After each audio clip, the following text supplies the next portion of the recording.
Richardson. And facing them tonight, our top answer is Vernon K. Achtung, baby, it's Henning Wehn. And their team captain, Sean Locke. Now, welcome your host, Jimmy Carr.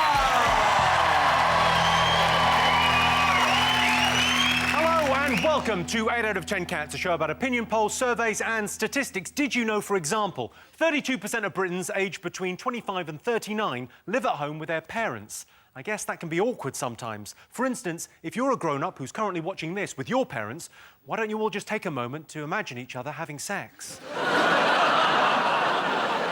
See? Awkward. Only 1% of Brits don't own a TV. You know what I call people like that? Anything I like, they're not going to see this.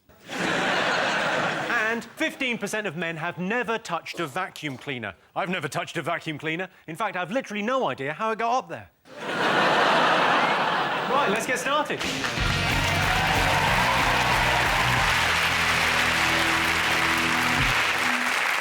What are you talking about? That's the name of our first round. It's our panelist job to guess the British public's top 5 most popular talking points. John's team, what do you think the nation have been talking about this week?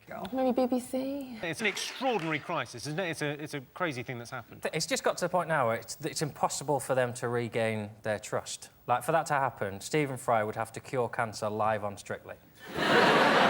You're right, though. According to a poll, faith in BBC journalism has dropped 44%. Although I don't know if you can trust that poll because it was conducted by the BBC. It's not about that we've lost trust in the BBC, lost trust in elements, says she, Mrs. BBC. Yeah, I think, It's I'll not be the honest whole with of you, the I don't think BBC. anyone is questioning the bakery shows. Everyone's going, really, that flan's going to rise like that just because of a bit of yeast? Yeah. No way. Yeah. Presumably you're up for the job of Director General. Yes, I have been asked, You must be on a list. Everyone's on a list. I think you are. You're on it, aren't you? Jimmy's going to be treasurer.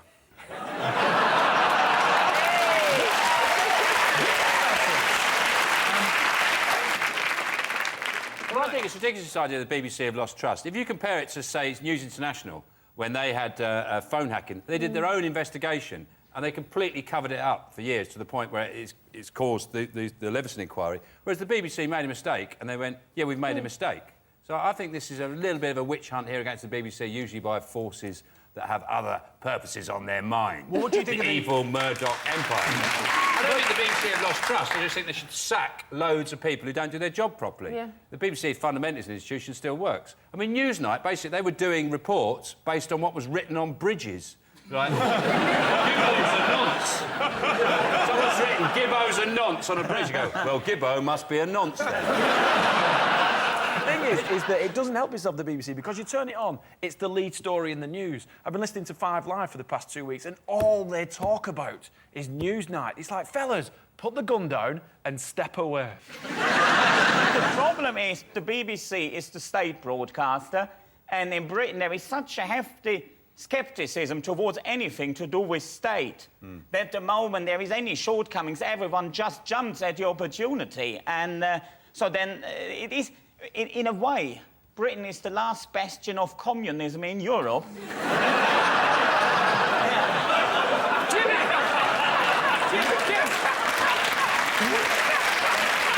I'd like to hear more about why we're the last bastion of communism. Because the state's the enemy. Yeah, the state is seen as the enemy. I mean, that is... And it's all aspects of the BBC. Like, then like, little things. Like, they had... Oh, Jeremy Paxman, why did he have to fly in business class? Well, he said because he had to get some work done. So in Germany, everyone would accept that, yeah, that's fair enough. Well, it's in Britain, everyone goes, well, he's not going to do any work on there. He's just going to eat peanuts and getting drunk. Had he gone standard class, everyone would have gone, well, can't he go on the couch? Had he gone on the couch, why doesn't he take a bicycle? Well, he walks in them expensive shoes, can't he walk barefoot?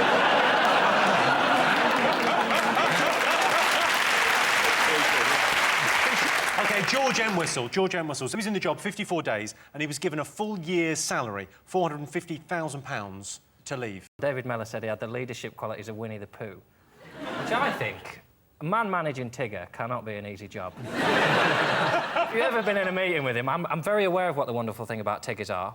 We've got to get this report finished, and there'll be plenty of time for bouncy. Fair enough to, you know, in any other period, say, oh, he made a bit of a mistake. But when you come in that environment, and then your argument is, oh, they did a whole Newsnight report on naming paedophiles and I didn't check it. I think if I was Director General of the BBC, I would know everything. I would know who won Bargain Hunt every day. I'd be in meetings going, who is this Iggle-Piggle prick? Envoys left after 54 days. Yeah. I mean, within 54 days, he can't stamp any authority on anything. So at Newsnight, in a way, they just acted like gambling addicts, didn't they? They had the winning lottery ticket. That was the Seville story. That was the winning lottery ticket, but they lost it in the wash. So they remortgaged the house and bought scratch cards.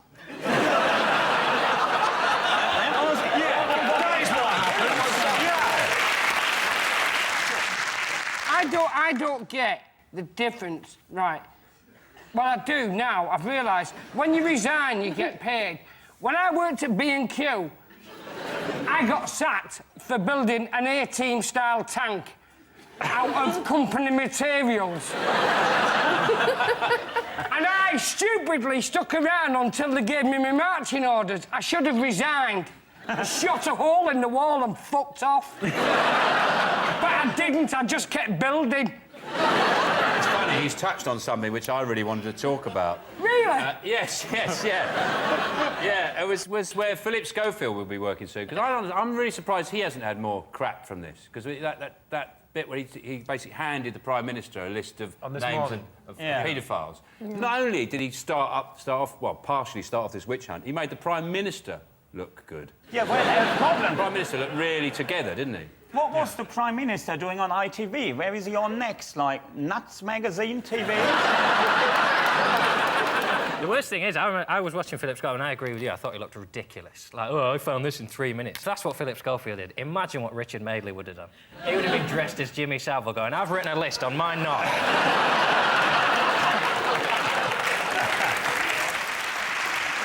Let's have a look and see whether the crisis at the BBC is one of the most talked about things over the last week. Of course, the most talked about thing. Yes, the BBC is in crisis. I think the BBC will be all right. They've still got Brucey, although it has been cold.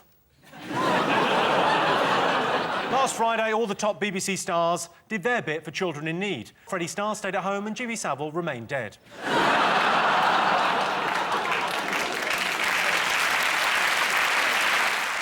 All right, Sean Steen, what else has the nation been talking about this week? Is it the fact that Abu Qatada, like Peter Andre, won't be going back to Jordan?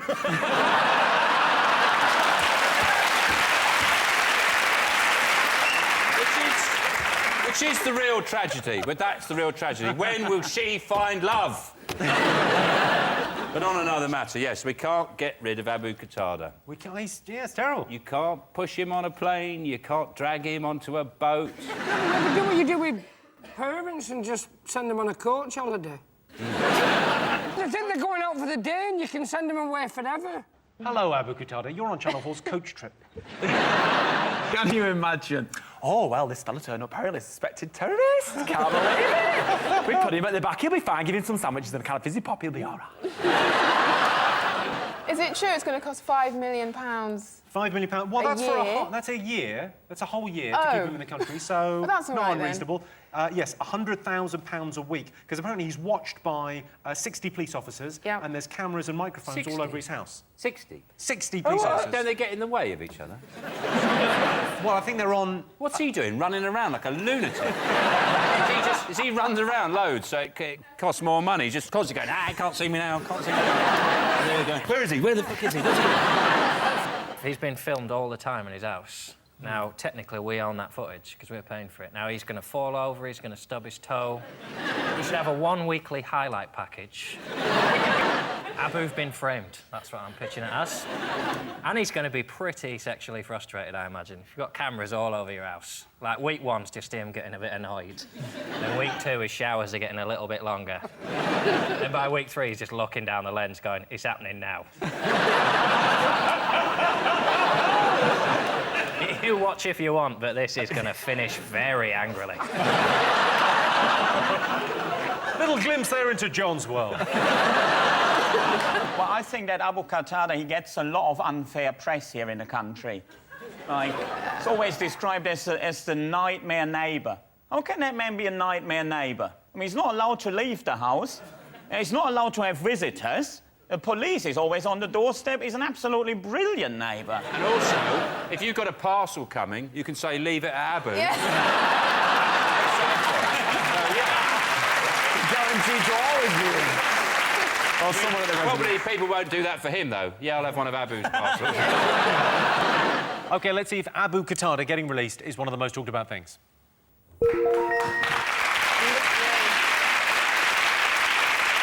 Yes, radical Muslim cleric Abu Qatada has been released from prison. The Abu Qatada row has blown up over nothing, as have a lot of Abu Qatada's friends. OK, Johnstein, what else have the nation be talking about? There's a new leader of China, and therefore the world, called Xi Jinping, who he's been touted as they're saying, oh, he's a very informal leader. And I don't know how you be an informal leader of the country that kills 3 times more people than anyone else in the world. I mean, you want to do it with a smile on your face, at least. Anyway, guys, seriously, get back to work or I'll kill you all. I'm an informal guy, I haven't got a tie on, but I will kill you. I'll shoot you. With security during the week-long Congress includes they banned kites. Oh. And they stopped taxi passengers from rolling down their windows. Did they ban the foul-mouthed fan sellers of Shanghai? You go to this main square in Shanghai and there's like thousands of fan sellers and they sell these exquisitely decorated fans, beautiful fans. But when you actually ask to buy a fan, or you look at them, the fan sellers are notoriously rude. And they just go, what are you fucking looking at? They just say, if you want to buy a fucking fan, otherwise fuck off. And who can argue with that? Yeah. This is from the Congress last week. One of the Chinese delegates was photographed yawning during the president's speech. Take a look. We'd just like to send condolences to his family. Yeah. And you don't know if he's somewhere from West China. It was probably 14 days on the back of a rickshaw to get there. And the moment they found out in China, they said, what, on a rickshaw? Who's paying for that? Couldn't he walk?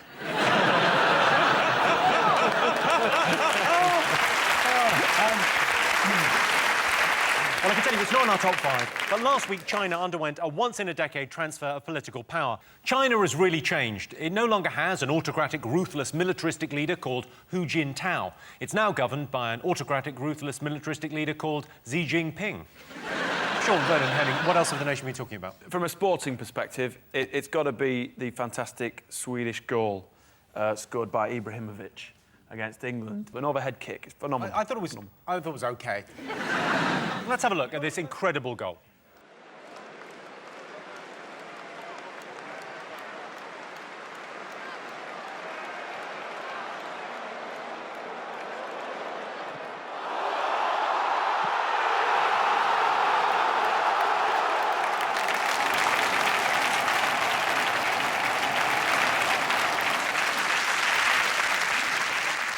What's phenomenal is he took his top off and he got booked. Got a yellow If you card. score a booked? goal like that, he should have been allowed to take all his clothes off and have sex with a penalty spot. And we should have all had to just wait until he finished.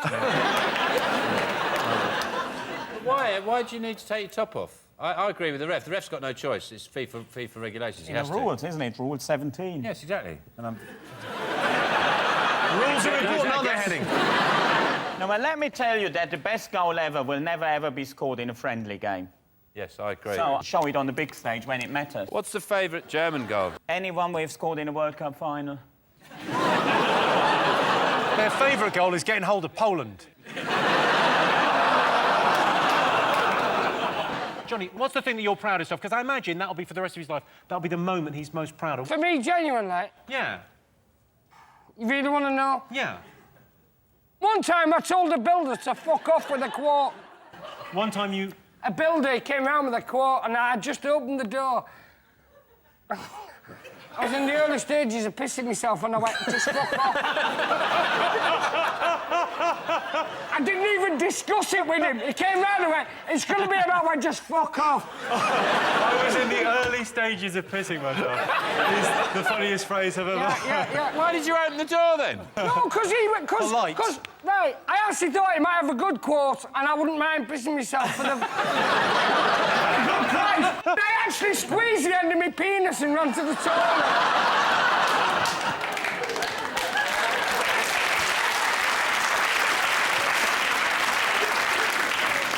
Well, I can tell you it's not up there. But Swedish striker Zlatan Ibrahimovic has scored the greatest goal ever against England. This is the most amazing football feat since John Terry managed to persuade a jury that he's not a racist. OK, fingers on buzzers, 3 more things to get. What do you think? The I'm a celebrity thing, isn't it? It was an incredible thing this week. One of the tasks was one of the girls had to eat an ostrich anus. That must have tasted like shit. But then the next task, she had to go into an enclosed space with a live ostrich and not exhale. Because if a live ostrich smells its partner's anus on your breath, you are going to get pecked to death. The people I think I can't bear on it now is Ant and Dec, because they're like, it's gone on now, they just laugh. They're like Gaddafi's sons. Laugh at people being tortured. They just laugh.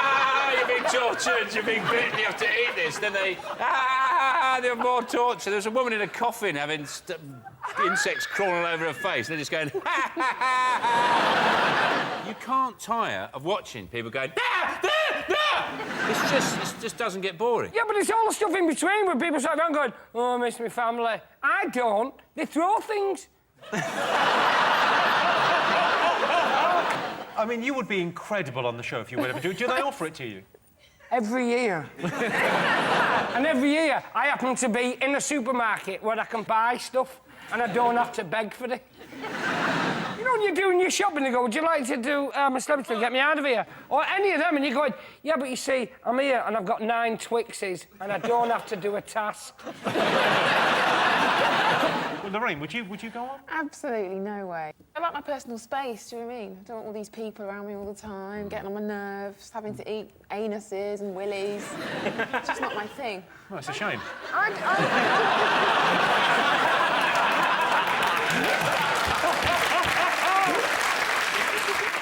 Let's see if I'm Celebrity is up there.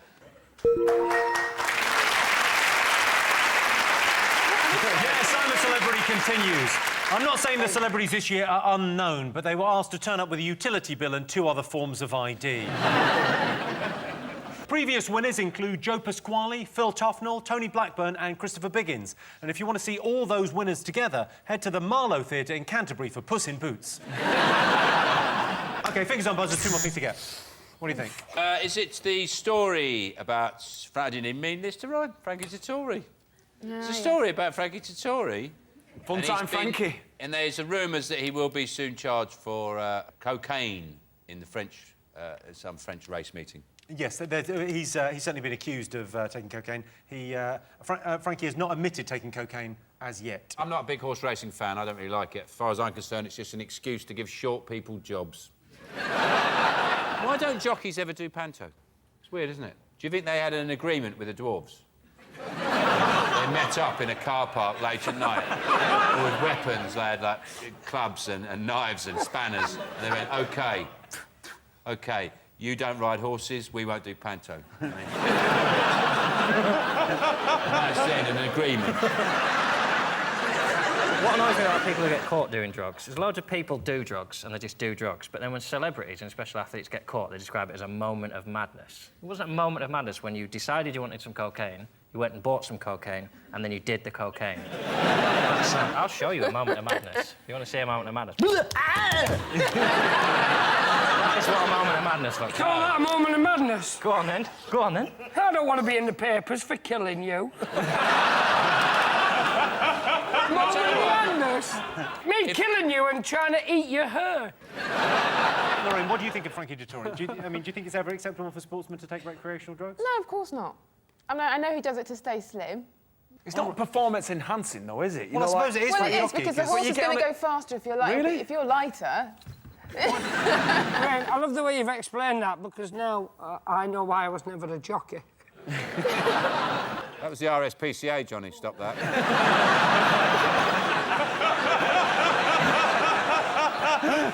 If he wants to lose weight by taking cocaine, he can't have taken the same cocaine that Maradona took. Because Maradona just got fatter and fatter and fatter. He's the only man, Maradona's the only man I've ever seen with a cocaine belly. You know Maradona's problem was he wasn't taking pure cocaine, he was cutting it with utterly butterly. Yeah.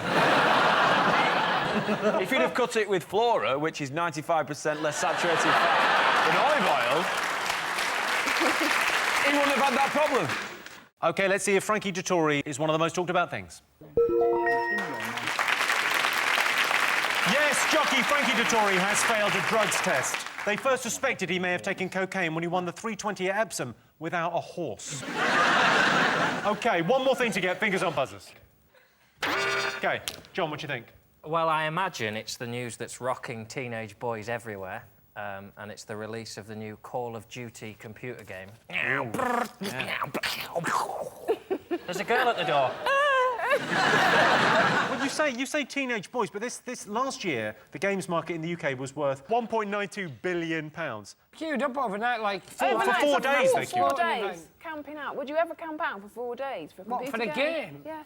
What would you camp out 4 days for? brain trainer. New edition. I'd camp out for 4 days if I was going camping. I read a sentence like, oh, the great thing about this game is you can live stream multiplayer games in real time to YouTube. It took me longer to understand that sentence than it will for them to complete the whole game. What that basically implies is that you could watch other people playing a computer game online. People are actually going to log on and go, what are you doing? I'm watching a Peruvian kid play a Russian kid at a shooting game. I'm leaving you. Well, the funny thing, it's also got Nazi zombies in it, apparently. It's got Nazi zombies. Yeah, so, and I'm not sure where they come in and how they come in. I mean, if something's risen from the grave and is about to eat my brain, I don't really care about their ideology.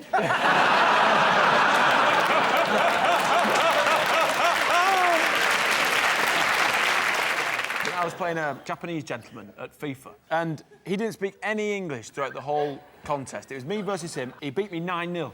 9-0. And all the way through, he's talking Japanese. And at the end, when I said, well, thank you very much, I got a well and truly deserved spanking. And he just said, hey, Mr. English, fuck you!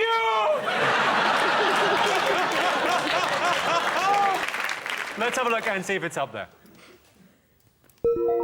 Wow. Yes, the new Call of Duty computer game has been released. Call of Duty Black Ops 2 is the most exciting, futuristic, slick, engrossing, brutal, Hollywood-produced reason you're still a virgin at 30 ever. So those were the most talked about things this week. But in other news, the CIA has been rocked by revelations that its chief, General Petraeus, had an affair. General Petraeus was betrayed by private emails. Private emails is now facing court-martial. This is the most disappointing thing to happen in the American espionage community since Brodie's wife stopped getting her norks out in Homeland. And the Church of England have announced the Bishop of Durham is to become the new Archbishop of Canterbury. He's made up, as is his religion.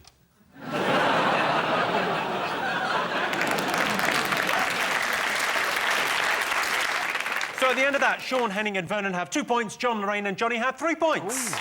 Our next round is pick of the poll. Sean, Henning, Vernon, your turn first. What do you fancy, Henning? Come on, the bloke there in the top left-hand corner. OK, so the old man covering his ears. OK, here's your related question. Most British people judge others by their accent, true or false? What do you think, Henning? Do you think people judge you? Because you've got a bit of an accent, haven't you? I've got a bit of an accent. Definitely, there is a certain degree of judgment. I recently did a gig up in Bolton, and I got heckled with that wonderful line, fuck off back to London.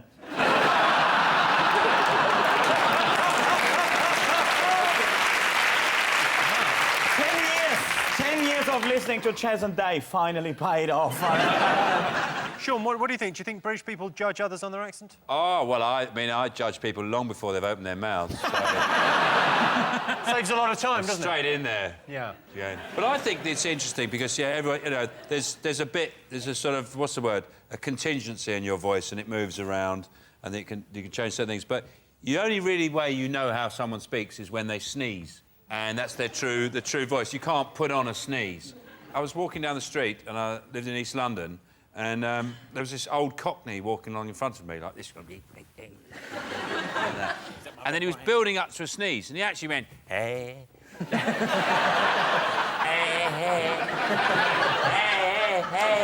And he went, hey, choo!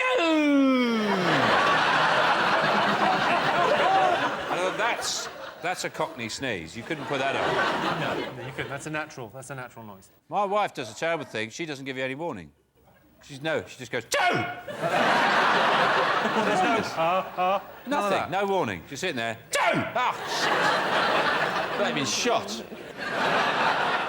Johnny, do you think anyone ever judges you by your accent? Yeah, of course you do. It's not your accent, Johnny. It's the bollocks you talk.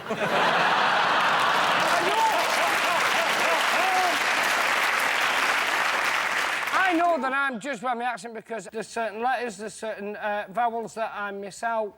There's whole words you miss. Yeah, like, sorry, Jimmy, when I run over you later.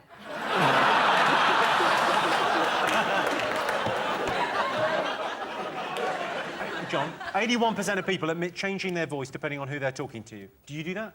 You change your accent? No, James.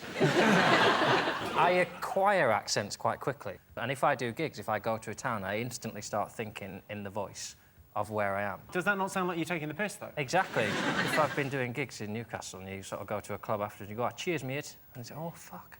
You get the shit kicked out of me. I'm no good at accents, but I can do them if I've got key phrases. So if I'm trying to do Scouse, if I'm trying to do a Liverpool accent, I have to say, I want some chicken and a can of coke.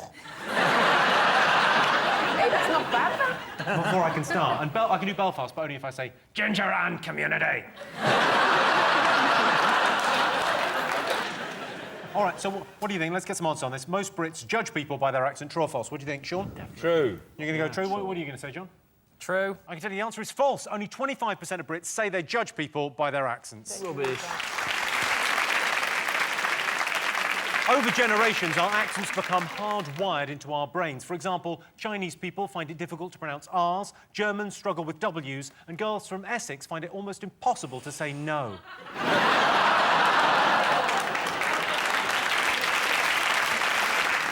OK, John, what do you like the look of?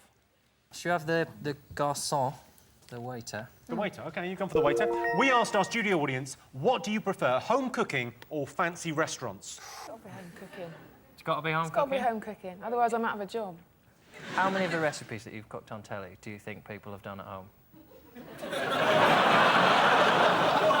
What are you saying? I watch your shows, but I don't bake muffins.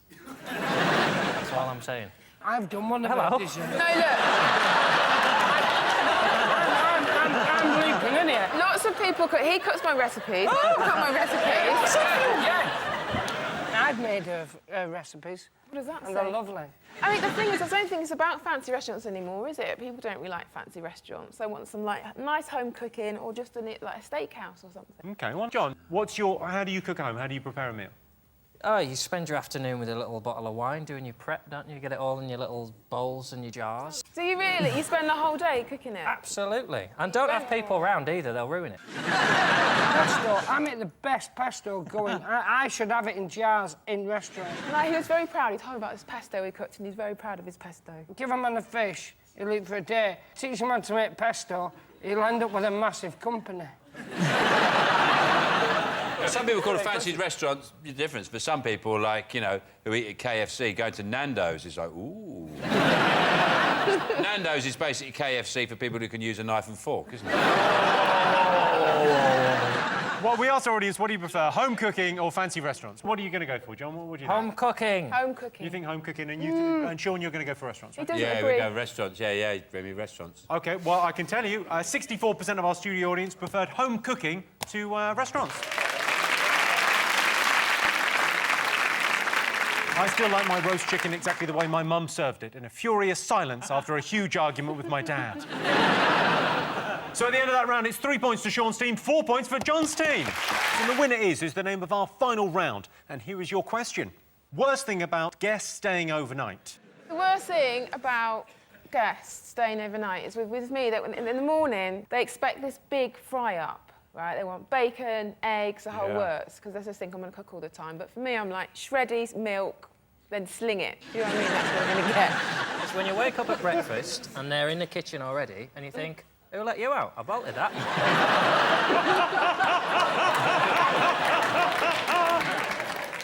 Sean, do you ever have people over to stay?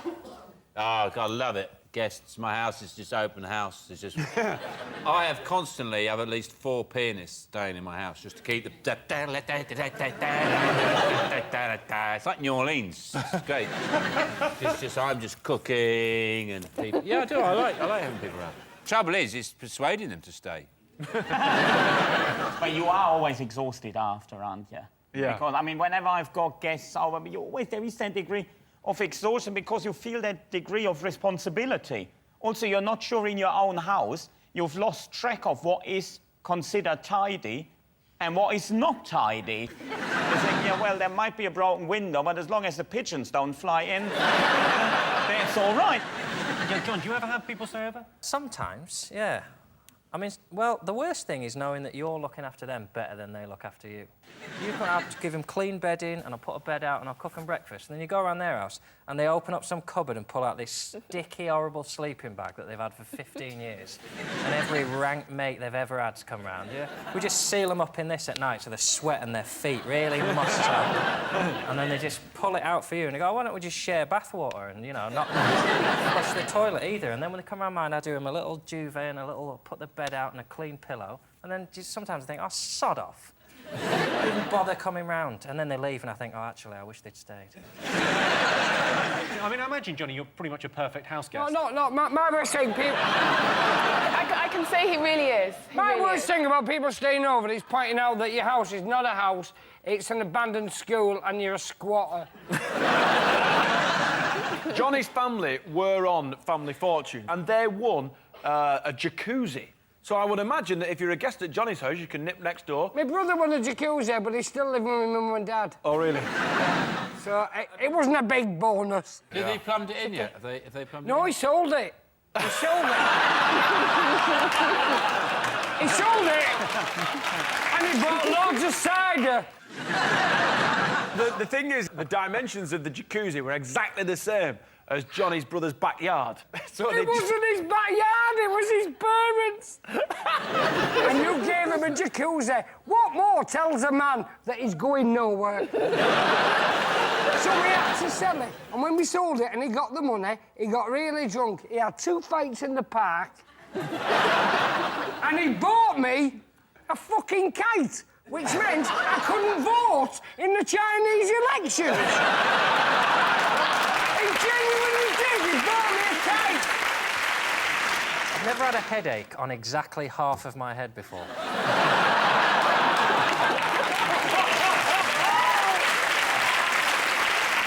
OK, worst thing about guests staying overnight? The other thing is when you stay at someone's house and they don't tell you straight away what the weird things about their house are. Just say, you cannot flush the toilet unless you stand on that floorboard and sing Oklahoma.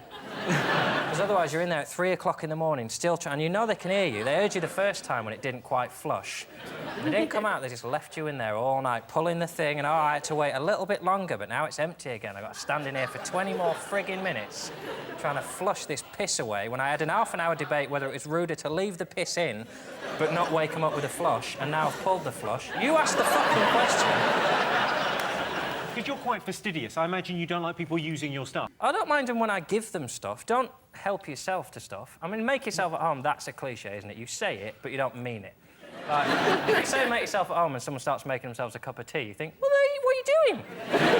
Get out of my cupboards, that's not where the tea's kept. Right, I'll make you a cup of tea. When I said make yourself at home, I meant sit down and shut up.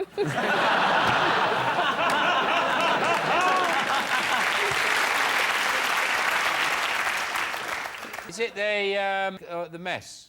That's basically it, yeah. Clearing up after them, I'll give you that, yeah. Yeah.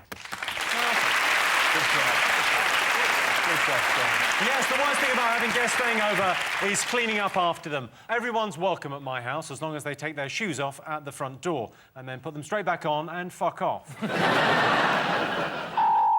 Well, that sounds tells me it's the end of the round and the end of the show, which means the final scores are Sean, Henning and Vernon have 4 points, John, Lorraine and Johnny have 4 points. It's a dead heat. Everyone's a winner.